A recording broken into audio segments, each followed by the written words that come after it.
Thank you to Morgan & Morgan for sponsoring this video. NYPD wants your help catching a criminal crew they've nicknamed the Bentley Bandits. And as you may have guessed, these guys are targeting luxury vehicles by threatening the owners. So gangs are now roaming the streets, stealing every luxury car they see, even if it's occupied. But although vehicles worth over $100,000 are a favorite of these criminals, there aren't enough luxury sedans on our streets to satisfy their appetite for crime. Which is why these depraved criminals are shockingly going after other targets of opportunity as well. And those targets would be me and you.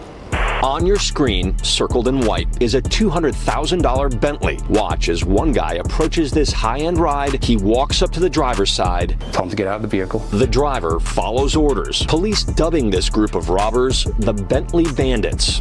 The non-intrusive inspection clearly shows two junk vehicles here, but if you look in the back, you can see the perfectly intact Mercedes. Intact and bound to be sold overseas. Investigators say the market's currently paying the most thousands of miles away in West Africa. Sellers posting online don't even bother to remove the American license plates. Honda CRV. Police say they are investigating at least 150 cases of stolen cars being advertised and sold online to unsuspecting buyers. In some cases, the buyers were out thousands of dollars. 10 minutes later, they spot this 2024 Mercedes-Benz on East 40th Street. You can see the driver and passenger forced out.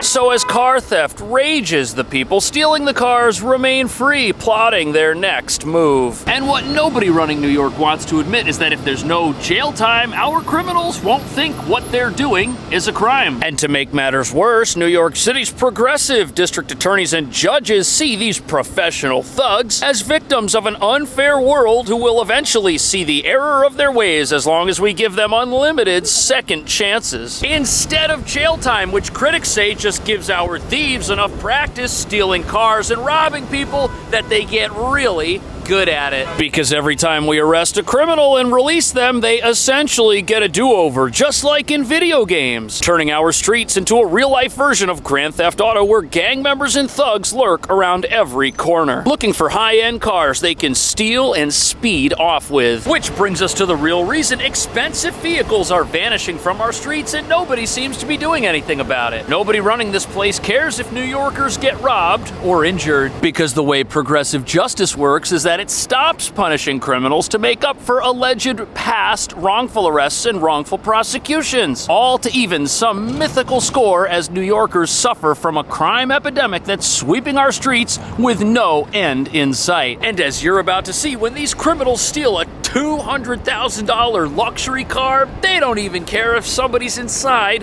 when they do it.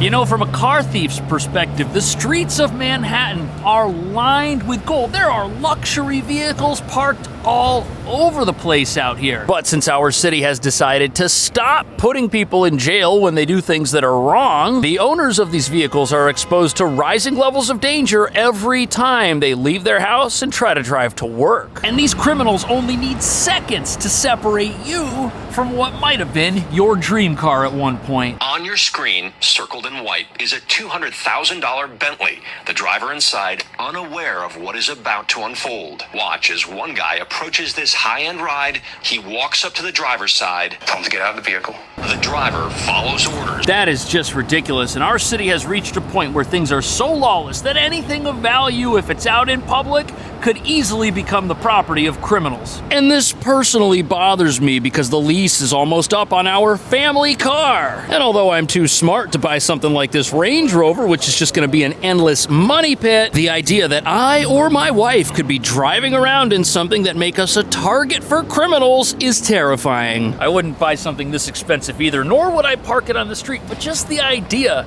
of me or her struggling with two little kids being totally distracted while criminals criminals are looking out for these things, that's awful. But that's the new reality, and it means that owning anything special or unique or sought after and parking it on the street is a bad idea. Because logos like this get criminals really excited, especially if the car's on and running, which means the best way drivers can protect themselves is to get their hands on something nobody else wants, which doesn't cost a whole lot of money. Because if your car is so poorly made you wish you didn't own it, no thief is gonna steal it from you. But apparently, if these criminals do want your vehicle, they'll just walk up to the driver's side window and tap on it with a weapon. A second guy jumps in to help, but the Bentley Bandits still can't figure out how to drive the car. They couldn't move the vehicle because they didn't know how to place the vehicle and drive. The guys take off in a white BMW. 10 minutes later, they spot this 2024 Mercedes-Benz. You can see the driver and passenger forced out. This time, the robbers were able to drive away. So they weren't able to steal the Bentley, but then 10 minutes later, they steal a Mercedes of similar value. And what's fascinating is that the same type of vehicle they're stealing matches their getaway vehicle, which I believe is the same type of white BMW SUV we see right here. Making you wonder where they got the money to buy that vehicle. If they even paid for it, it might have been stolen too. And although it's pretty obvious these are opportunistic thieves, they're going after vehicles where the driver's inside, the vehicle's running, the key is present. A different investigation reveals that sometimes when a car is stolen, the car itself isn't everything the thieves are after. Apparently, this group of thieves would use Zillow to find rich neighborhoods, and they'd steal everything inside the car, wallets, credit cards, everything. And although these criminals apparently weren't selling the cars that they were stealing, they were just using them as getaway vehicles to spend the loot they found inside, a significant number of these vehicles are being resold to buyers on the other side of the world. The non-intrusive inspection clearly shows two junk vehicles here, but if you look in the back, you can see nice, not crashed up Mercedes-Benz. In another container, a Chevy Silverado, stolen right off a dealer lot. Investigators say the market's currently paying the most, thousands of miles away in West Africa. This is like the movie Gone in 60 Seconds. These cars are stolen in just minutes, and then they're brought to a nearby port and shipped out of the country where they're then resold. And since our city's apparently got a huge problem catching the people that go about doing this and finds it almost impossible to put them in jail so that they stop doing it, there's essentially an unlimited money-making opportunity for criminals who want to pursue this style of crime. Look at this. Under the New York Penal Code, stealing a vehicle is considered grand larceny. And because of recent criminal justice reforms, you can't get sent to jail for it. And don't you see what we've done here? We've created a crime where the potential payoff is tens of thousands of dollars, and the consequences are what? A slap on the wrist? Yet we're surprised criminals keep doing this over and over again. This video shared on social media shows a luxury SUV rolling out of a shipping container ready to be sold in Nigeria. Other sellers posting online don't even bother to remove the American license plates. Honda CR-V. You can usually drive around. So these gangsters, they're just unloading vehicles from containers. They've still got New York or New Jersey plates right on them. They don't care. And when you've got constant demand for these automobiles overseas and criminals constantly stealing them here, there will always be a flow of vehicles from this part of the world to that part of the world. But I guess that's what happens when you decriminalize car theft. You get grand theft auto everywhere, all at once. And with so much car theft going on our streets, our short-staffed police really have their work cut out for them, if they're even allowed on the streets to begin with. And the reason I say that is because the other half of this equation, which is fueling this epidemic of street crime, is that our cops have been pulled off the streets and sent elsewhere to stop a crime wave in a place that some would say is arguably even more dangerous than the streets of this crime-ridden city. Most people don't know this, but if you're seriously hurt, that accident could be worth millions of dollars. And if you're injured in any way, you need to know how to protect your rights. Which is why you might want to know about today's video sponsor, Morgan & Morgan, America's largest personal injury law firm, who doesn't just settle for lowball offers. In fact, over the last few months, they've seen record judgments, like a $12 million judgment in the state of Florida that was 34 times higher than whatever insurance was offering. Add to that $26 million judgments and $6.8 million judgments in Philly and New York, and it should be pretty clear that Morgan & Morgan is not your typical law firm because they win. a lot. Plus, it takes just minutes to see if you've got a case, and you can do it all from your phone. Step 1, submit your claim online. Step 2, Morgan & Morgan's experts get to work investigating. And step number 3, Morgan & Morgan only gets paid if you win, which is what you want. And they can do this because they've got over 100 nationwide offices and over 1,000 local lawyers who are ready to fight to get you the best results possible. You can start your claim with Morgan & Morgan by following this link right here, which will also be in the description of this video. And remember, there's no fee unless they win. Once again, thank you to Morgan & Morgan for sponsoring this video.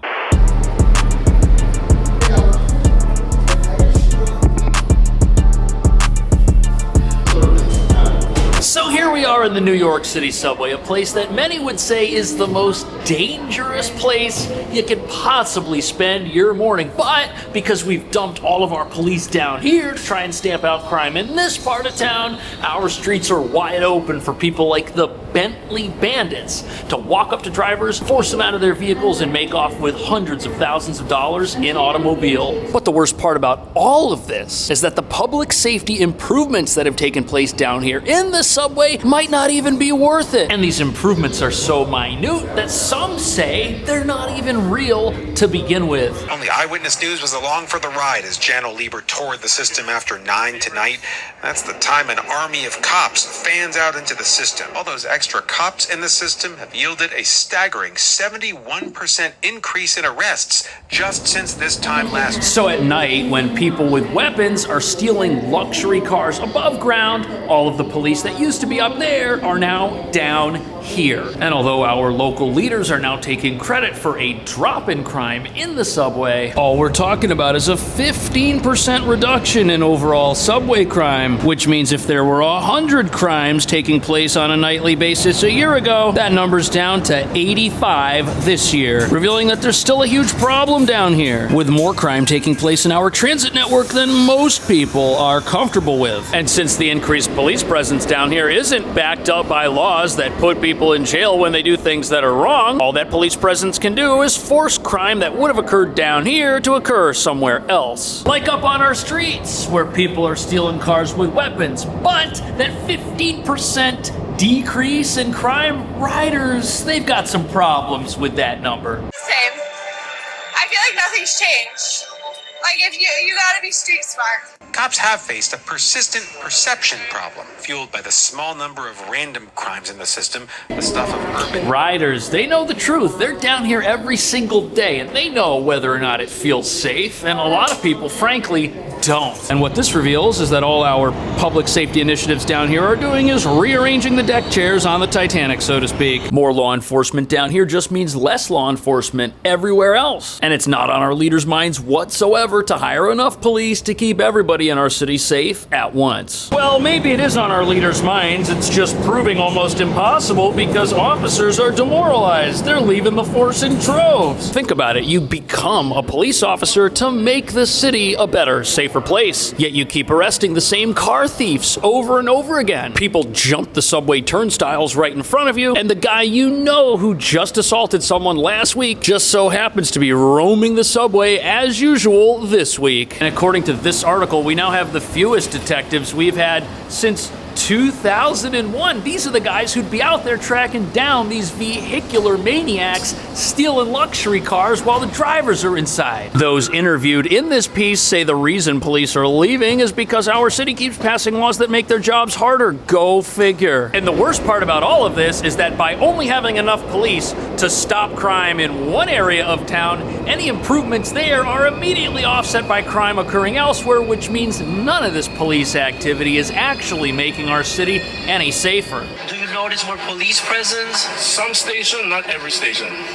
Like 42nd, yeah. In the Bronx, none. Harlem, 1 or 2, that's it. So now the truth comes out. Writers are rightly pointing out that if you want to see all of this increased police activity, there's only a small handful of stations where you can witness it firsthand, like this one. Down the hall here, you've got the MTA police with the dogs. There's a very heavy presence at this terminal, but if you go to other terminals or even other entrances to this very same terminal, things are desolate. There's no cops. There's people jumping those turnstiles. And literally here, you've got great lighting, you've got security guards helping people, you've got an unattended station booth, but then right around the corner, things change, and not for the better. And this second entrance looks like it's in a totally different part of the city, but it's not. We haven't even left the building, yet there aren't any police in sight, which must mean they've already policed and cared for this station. But it gets even worse, because even though there is apparently a 15% drop in subway crime, which has gone unnoticed by the vast majority of subway riders, as you're about to see, those gains are probably going to vanish by the end of the year. Because this just so happens to be a year when politicians have to remind us that they are capable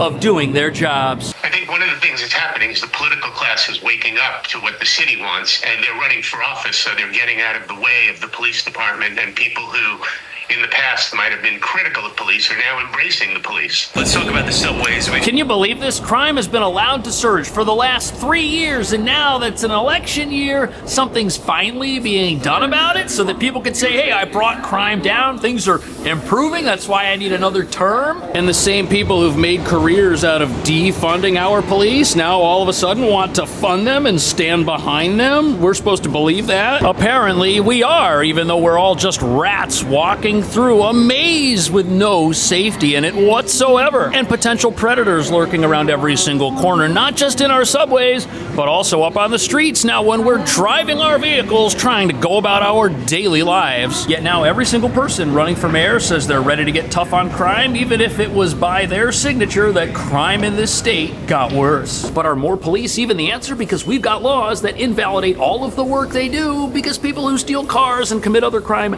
don't even end up behind bars where they should be. What do you think about that? How would you fix our street crime and our subway crime? Would you pass laws that put people in jail, or do we need more second chances than the ones our criminals already get? Thank you for watching. I will see you in the next video.